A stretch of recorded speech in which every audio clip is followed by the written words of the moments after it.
Hi!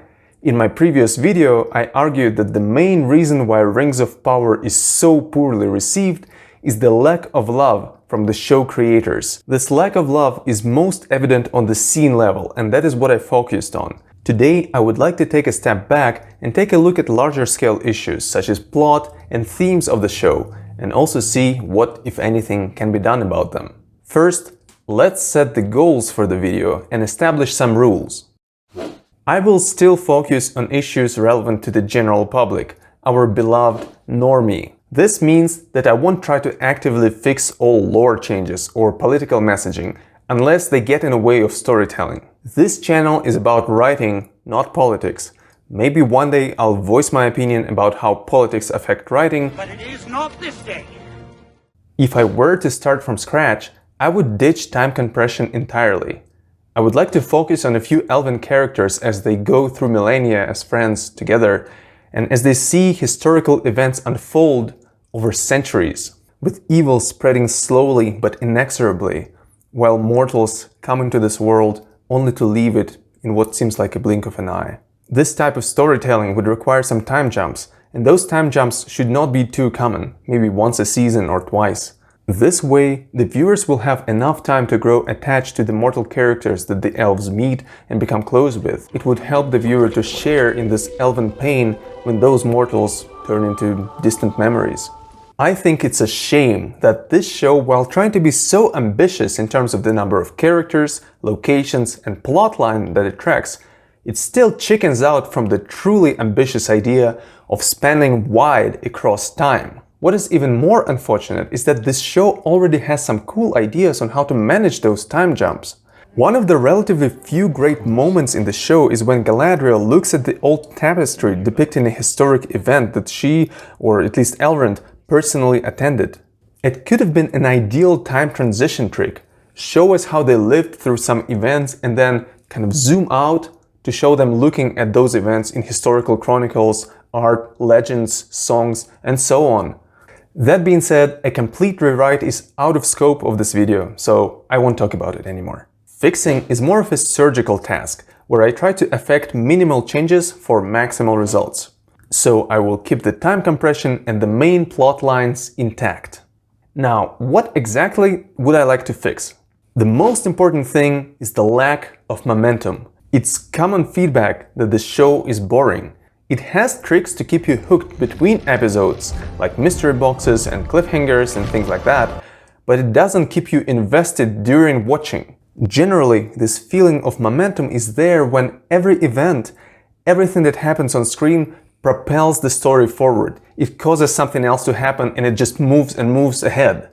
Ideally, this avalanche of events should start with a single inciting incident. Some people say that Rings of Power has no inciting incident at all. I don't think so. I think it's there, but it's just not clearly shown, and we have to fix that. The opposite of this causal connectedness is boredom. It doesn't matter how many things are happening on screen. Unless they tie together, they will fail to keep us invested. Here we see all scenes from the first episode.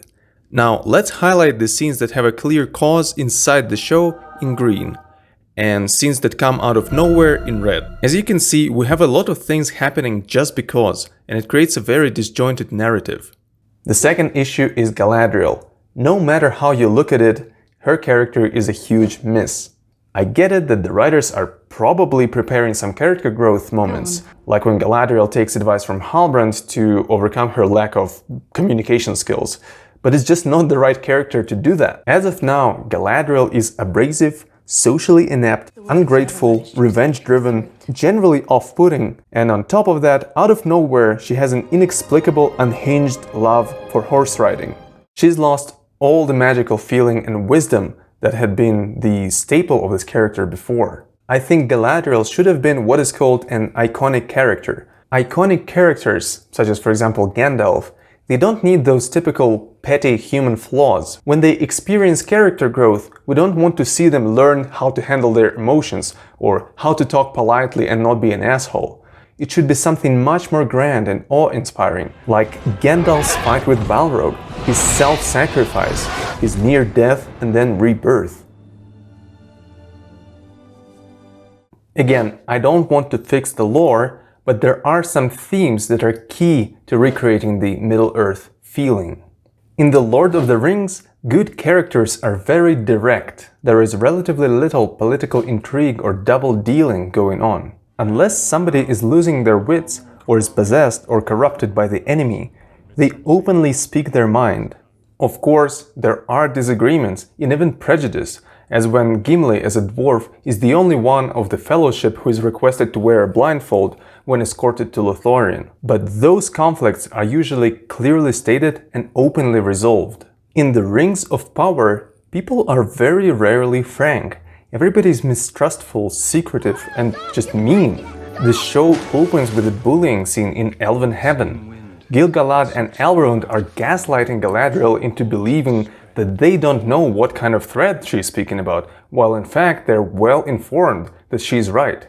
Durin seems to be deeply in love with Elrond and is very hurt by his long absence. At the same time, after feigning forgiveness and reunion, he keeps hiding information from his friend. Even after Elrond saves his life, Durin still keeps his guard up and suspects Elrond of hidden motives. Characters in Middle-earth are not Machiavellis and Macbeths. Even the wise ones are open, kind, and somewhat naive. They don't match the duplicitous nature of characters in, say, the Game of Thrones. Only perhaps Eddard Stark could have fit into Middle-earth. Everybody in the Rings of Power seems to hate elves for most bizarre and contrived reasons. "They will take our jobs" is perhaps the best or the worst illustration. But there is an alternative. Tolkien's work already has this deep theme, how the fear of death leads humans to envy elves, to misunderstand them, and how it creates this deep gash between those races. Compared to unemployment, the theme of death is much stronger if you want to create a fundamental conflict, if you want your show to resonate with millions of people and stay relevant for years to come. But if you base your story on today's newspaper slogans, it will become obsolete tomorrow. So let's try to rewrite the show a little bit and see if we can fix it. What follows is a sketch of a plot that can be covered in one episode, or can be extended to 2 if we want a more contemplative pace. First, we see a snippet of peaceful Southlander life. Farming, leisure time, children playing, and so on. For a while, we follow 2 children who, in their play, run into a neighboring forest. One of the villagers watches the kids run away while tending his sickly cow. The peaceful atmosphere abruptly changes as he tries to milk the poor beast and sees the black goo come out of her udder. Continuing in the same ominous tone, we return to the 2 kids going deeper into the forest. Suddenly, they stumble upon a trace of some blackening plague, devouring leaves and roots. The forest seems rotten at its core. If we want more action and horror, we can add children hide on a tree from a warg kind of scene here. Eventually, the children return home. A village council is called due to general unrest and rumors. Apart from the black milk, however, there is no material proof to cause any worry. The children cannot recall the exact place where they saw the forest plague, and people suspect that they are imagining things. Nobody but Bronwyn, the mother of one of the children, believes them. It is generally agreed that advice from the knowledgeable elves would be helpful, but nobody volunteers to go to the faraway lands. At last, Bronwyn steps forward. The village council begrudgingly allows her to leave. They provide her with a horse and a cart of supplies. After a day's travel, the mother discovers that instead of staying with the village elders as was planned, her son was actually hiding in the cart all this time. Next, we zoom out of the scene to see the lady and her son stand before the Elven Council court and realize that the scenes that we just saw were a flashback, a recollection, the message that the character brought to the elves. In a brief discussion, similar to the Dale meeting in the Fellowship of the Rings, and similar to the village council, Elrond and Gil-galad question the message, as it is, after all, not a first-hand account, but an accumulation of rumors. They are a little distrustful of humans, and feel it might be superstition, a manifestation of the human fear of death. Galadriel, however, wise and open to the plight of other peoples, has a premonition that there is truth behind it. She convinces the council to send a small group of 3 soldiers to Southlands to investigate the situation. This could be Arondir and his 2 comrades from the show. After the council adjourns, Celebrimbor gets a chance to talk to the king. He tries to convince the king to fund his forge project that he'd been asking for a long time. He argues that after many years of peace, the current forges are in dilapidated condition and won't be able to support the army if push comes to shove. The king, however, declines. He cannot commit such resources based on mere rumors. At the same time, Galadriel foresees the worst. She says her goodbyes to her friend Elrond and travels to Numenor to see if she could muster support there, in case the threat turns out to be real. At first, she travels by land, then boards a Numenorean trade or patrol ship, with Elendil as captain and Isildur as an apprentice. Along the way, they pick up Halbrand, a shipwreck survivor who says he ran from Southlands ravaged by orcs, confirming Galadriel's worst fears. If another action scene is needed, before or during picking up Halbrand, the ship could have a battle with the Sea Serpent. This would let us see Elendil as a competent captain, watch Galadriel in action, helping to defeat the serpent with some elven grace or magic, and after the sea dust settles, we can also get to know Isildur as an ambitious youth who wonders about going to the Forbidden West and steals a chance to ask Galadriel about it when she is alone. She does not get offended at the impertinent youth intruding upon her privacy.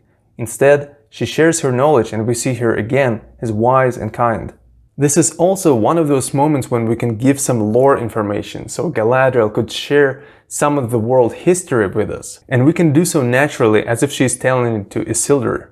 When they arrive at Numenor, despite Galadriel's best diplomatic efforts, Queen Regent Muriel's resentment towards elves clouds her reason. Thinking of her dying father, Muriel cannot let go of the thought that elves are immune to such sorrows. She lashes out at Galadriel, saying that elven and human paths lay in different realms. As Bronwyn, her son, and the group of elven scouts travel back to the Southlands, we have time to see Arendir's and Bronwyn's relationships develop, further explore the theme of death and immortality that separates them, and also get to know the other two elves better. There's plenty of opportunity for conflict here, as the other two elves might be mistrustful of the messenger. As the group comes closer to the Southlands, we see more and more evidence that while they were gone, evil has spread. Villages they pass are sacked and burned to the ground. Here we again have space for meaningful action scenes and team building, as the group encounters a few foul beasts and other manifestations of evil. Concerned and grim, the group sets up a camp in a dying, decaying forest. The mother and her son go to a nearby creek to refill their water supplies, while the elves sit around the fire and debate what to do. They decide to split, with Arendir accompanying the woman and her child back to her village, while the other two soldiers go back to the Eregion to confirm the dire news. None of this is going to happen, however, as the three are surrounded and captured by orcs.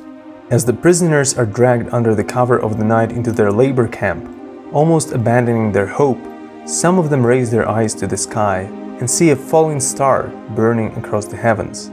Then, like in the show, we see how all main characters react to this omen. Then we see the Meteor Man scene, where Gandalf, or whoever it is, lies at the bottom of a fiery pit. Then we fade out, ending the episode. Starting from here, we can continue with the same scenes and plotlines that we see in the show, with small modifications. For example, the prison escape, although now Bronwyn and her son can actually help, let's say smuggle some weapons or tools to make the escape more realistic. Also, if Arendir is the only elf to escape, he's gonna have a very tough moral choice. Does he help his burgeoning love interest to reach her people and help to save them, or does he go back to the king to report the news? And we know that the news is important, because without them the elves are not building the forge and are not preparing for the imminent war. As for the hobbits or Harfoots, they can be introduced in the next episode following the Starfall, because it's the Starfall that ties them all into the story, and we've just ended the episode on the Starfall cliffhanger. When it comes to the Numenor plotline, Muriel can change her mind after seeing the fallen star and not the fallen leaves, which we can save for later. This would keep different plotlines more tightly connected, as now both the hobbits and the Numenorians are directly affected by the fallen star, as opposed to just looking at it, as we have in the show. The Moria plotline can be left basically unchanged, maybe with a little bit less mistrust between characters. The only difference is that I think it's best to start this plotline when the confirmation of the darkness spreading in the Southlands reaches a region. This can be, for example, when Galadriel returns from Numenor. We can also show how consequential Arondir's decision to follow his love interest is, because now the forge cannot be finished on time unless dwarves agree to help. In general, all other plot lines like the sword MacGuffin and stuff like that can be tied back into the narrative if needed. Now, have we succeeded? I think yes. First, the plot is definitely more connected. The main thing I tried to achieve is to have a clear start of the story, some event that happens and spreads around the world, affecting everything. This event is the darkness spreading in the Southlands, and its counterpart, the star that maybe brings hope that not all is lost. What about Galadriel? I like the new version better. We see her wisdom and kindness while keeping her a badass person.